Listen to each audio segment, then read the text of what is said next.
Welcome to Once Upon a Snooze Fest. I'm thrilled you chose to tune in. Hi there, I'm Nigel, your host. We're about to set sail on our journey to sleep. Get comfy so you can fall asleep. But first, a message from our sponsors.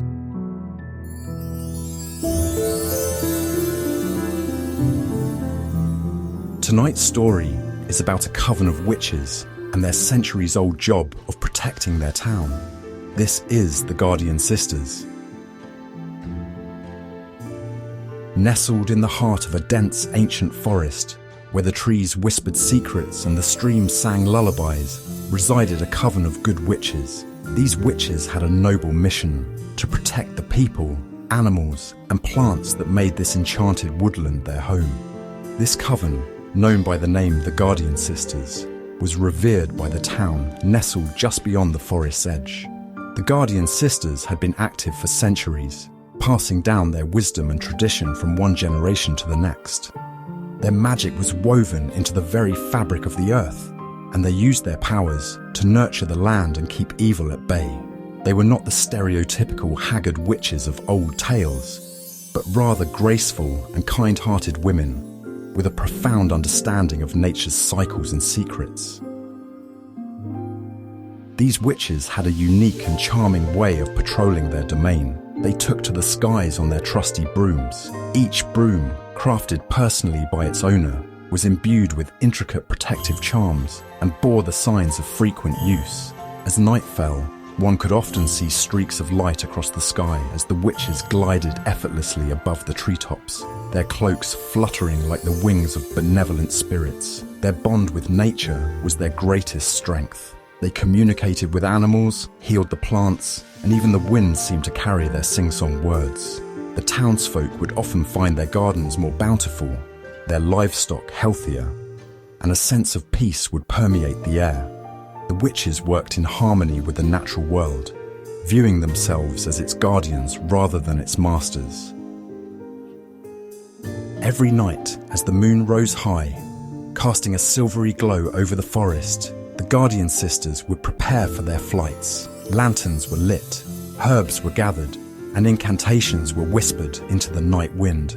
For these witches, the world was a tapestry of life and energy, and their mission was to keep it vibrant and safe, warding off any shadow that dared to encroach upon their tranquil realm. Nestled deep within the heart of an ancient forest, hidden from the prying eyes of the world, lies the home of the peaceful yet powerful coven of witches. Their humble abode, a charming ivy-covered cottage, is surrounded by a kaleidoscope of vibrant flowers, towering trees, and the gentle hum of nature going about its timeless rhythm. Here, every day begins with a symphony of birdsong and the warm embrace of the morning sun filtering through the emerald canopy. The witches stir from their slumber at dawn, their day commencing with gentle rituals that honor the world around them. They begin with a meditative walk through the forest, touching the bark of old trees and whispering words of gratitude for their guidance and strength. This simple act connects them deeply with the land, ensuring their magic remains grounded in the natural world. Returning to their cottage, they gather around a large, weathered wooden table in the heart of their home. The kitchen, an enchanting blend of rustic charm and mystical elements, bursts with the aroma of freshly brewed herbal teas and baking bread. Shelves lined with jars of dried herbs and flower petals, collected meticulously over seasons, serve as both ingredients for their potions and spices for their meals. The morning meal is a time of sharing. Over steaming cups of rosemary and lavender tea, they discuss the joys and challenges of the previous night's patrol, offering advice and encouragement. This meal fortifies not only their bodies, but their spirits too, reinforcing their bond as a coven and their collective mission. After breakfast, they attend to the earthly and magical chores that keep their haven thriving. Some tend to the lush garden, where medicinal and magical plants grow in abundance. Others might be found in the sprawling library, poring over ancient tomes and parchments, learning new spells and rituals. Their library, a trove of mystical knowledge, is a testament to generations of witches who have walked the path of protection and peace. As the sun reaches its zenith, the witches gather ingredients for their potions and remedies, concocting brews to heal and protect the creatures of the forest and the townspeople nearby. Their preparation is meticulous, with each plant, crystal, and vial of water imbued with intent and purpose. The gentle bubbling of cauldrons and the soft murmur of incantations create an atmosphere of serene productivity. Afternoons often find them in the forest or the small village they watch over. They might help farmers with their crops, using their magic to ensure a bountiful harvest, or assist healers in the village with remedies that modern medicine can rarely match. Their presence is always felt but rarely seen, like a whisper on the wind, their deeds attributed to good fortune and divine providence. As twilight descends, the coven gathers once more, this time with a sense of excitement and solemnity. The time to prepare for their nightly patrols draws near. They don their robes, each adorned with the sigils representing their unique magical abilities and strengths. Their brooms, enchanted to fly swiftly and silently, are carefully inspected, each witch taking pride in crafting and maintaining their personal broomstick. Before the night fully takes over the sky, they perform a grounding ceremony in their garden. Standing in a circle, hands joined, they chant softly, drawing strength from the earth and stars. This ritual not only prepares them for the tasks ahead, but also serves to remind each witch of their commitment to protect and nurture all beings. Thus prepared, the witches mount their brooms, hearts aligned with the mission that unites them. One by one, they soar into the night, ready to weave their magic, ensuring the safety and harmony of the world they hold dear. The sacred forest, now illuminated by the glow of moonlight and the soft whispers of magic, stands as a testament to their enduring presence and unwavering dedication. As the moon rose high in the ink-black sky, casting its silvery beams across the quiet town, nestled in the valley, the witches of the Glimmerwood Coven began their nightly duties, each witch, wrapped in flowing cloaks that fluttered gently in the breeze, mounted her broom with practiced ease. Their mission was clear: to protect the people, the animals, and the plants that thrived in this serene haven. First, they bounded through the skies, their brooms whizzing past treetops and chimneys, weaving an invisible net of vigilance over the town. The soft rustling of leaves and the gentle hoots of owls accompanied them as they flew. This was their patrol, a nightly ritual performed with the precision of artisans. They glided over the cobblestone streets, their keen eyes scanning every corner for signs of trouble. It wasn't just about catching wrongdoers, though that was certainly part of it. It was about ensuring that the town's peace remained unbroken, its tranquility undisturbed. One of the witches, Elara, always made it a point to swing by the local park where night critters roamed freely. The rabbits, foxes, and even the skittish deer recognized her presence and often paused to watch her. Sensing the protective aura she exuded, Elara would whisper an incantation for good health and safety, her words weaving an enchanting spell that safeguarded the creatures for the night. Meanwhile, Rowan circled the outskirts of the forest, using her broom to swoop low and high, checking for any signs of disturbance. She was the sentinel of the wildlife, ensuring that no creature fell prey to unforeseen dangers. She listened intently to the whispers of the wind and the rustling leaves, interpreting their messages with the skill of a seasoned wildlife observer. A broken twig here, a faint cry for help there. Nothing escaped her notice. If a baby bird had fallen from its nest, Rowan gently scooped it up and placed it back, her heart swelling with quiet satisfaction. Ariana, on the other hand, focused her attentions on the earth itself. Each night, she made a point to visit the community gardens and farmlands. Her broom would hover gracefully above the soil as she cast spells of fertility and protection to boost the growth of plants. She had a talent for communing with the flora, understanding their needs and worries. With every pass, she infused the soil with magical nutrients, her spells acting as an unseen gardener, nurturing each plant to thrive and flourish. Their work wasn't limited to the natural world. Ariana also took note of the bonds within the community, the ties that held people together. Families fast asleep in their homes, children dreaming innocent dreams, shopkeepers resting after a day's hard work. Ariana blessed them all with spells of tranquility and harmony. Her broom circled the town square, sending waves of peace and comfort radiating outward, soothing any hidden anxieties and fears. But even in such a tranquil town, shadows could lurk, waiting for a lapse in vigilance. And here, Esme's talents came to the forefront. Esme was the most adept at detecting and neutralizing negative energies. She prided herself on her ability to sense disturbances that might have gone unnoticed by others. Secretly fond of technology, she combined her spells with mystical gadgets, scanning the town for any unnatural energies or malevolent spirits that could disrupt the peace. Upon finding anything amiss, Esme approached with both caution and kindness, dissipating negative forces with spells of purification. Every witch had her unique strengths, her realm of expertise, and together they formed an unbreakable circle of guardianship around their beloved town. They often regrouped on the Witching Hill, a vantage point that offered a panoramic view of the valley. Here they shared their findings, conferred on any discovered threats, and ensured no stone was left unturned in their quest for maintaining harmony. This nightly ritual was not merely a duty, but a calling. Each witch understood the importance of their role, the delicate balance between the forces of nature and the innocence of human life. Even during the darkest hours, under the star-speckled canopy, their spirits remained light, their hearts full of the profound love they felt for every leaf, pore, and soul they protected. And so, with sure strokes of their brooms, they continued their flight, circling, watching, protecting. Mother Moon watched over them, casting her gentle glow, a silent acknowledgement of their ceaseless vigil. And beneath that celestial watch, the Glimmerwood witches flew on, their dedication woven into the very fabric of the night.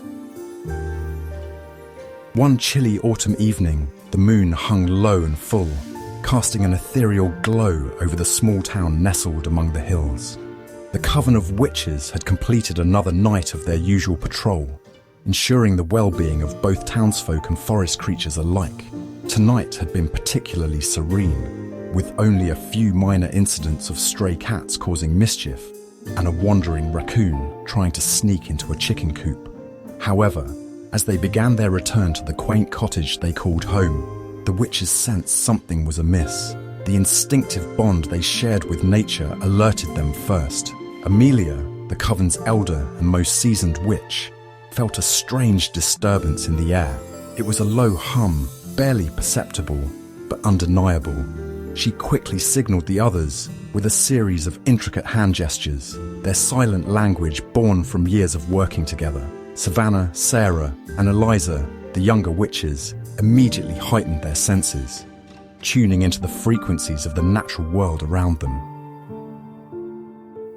"What do you think it is?" whispered Savannah, her auburn hair glinting under the moon's light. "I'm not sure," Amelia replied gravely, "but something isn't right." They spread out, each witch taking a different part of the town and surrounding forest, scanning for anything unusual. Amelia moved towards the forest's edge. Sarah hovered over the town square. Eliza glided above the rolling fields, and Savannah circled the tranquil lake. Their brooms, imbued with enchantments, whispered secrets of the land to them. And then, just as the night's silence became almost deafening, a loud crash echoed from the forest. Rushing to the source, the witches found a sight unlike any they had ever encountered. A large, ethereal creature, reminiscent of both a stag and a dragon, thrashed about near the heart of the forest. It shimmered and pulsated with otherworldly energy, its eyes wild and fear-stricken. Trees and underbrush were upended and scorched, the creature's breath causing bursts of flame to spout intermittently. "It's a phantasma," Amelia declared, eyes widening in recognition. Legends spoke of such creatures, native to the astral plane and rarely seen in the mortal world. They were known to be gentle, but could cause immense destruction if scared. "We need to calm it," Eliza suggested, already starting to chant a soothing spell. "It must be lost and frightened," Sarah added, circling above the creature to avoid its fiery bursts. "Let's form a perimeter." The witches took their positions, creating a protective barrier to prevent the creature from causing further harm. Savannah drew upon her deep connection with animals to try and communicate with the phantasma, speaking in soft, melodic tones. Amelia, drawing from her vast knowledge of magical lore, crafted a spellbinding circle intended to guide the creature back to its rightful plane. Despite their coordinated efforts, the creature's panic grew, fed by the witch's own anxiety. Sarah, channeling her control over elemental magic, summoned a gentle rain to extinguish the flames and cool the air. Eliza continued her incantations, her voice now a steady, calming serenade. Yet, the phantasma's distress seemed to only escalate, its spectral form flickering and warping unpredictably. Understanding that traditional methods were not working, Amelia made a bold decision. "We need to merge our magic," she said with resolve.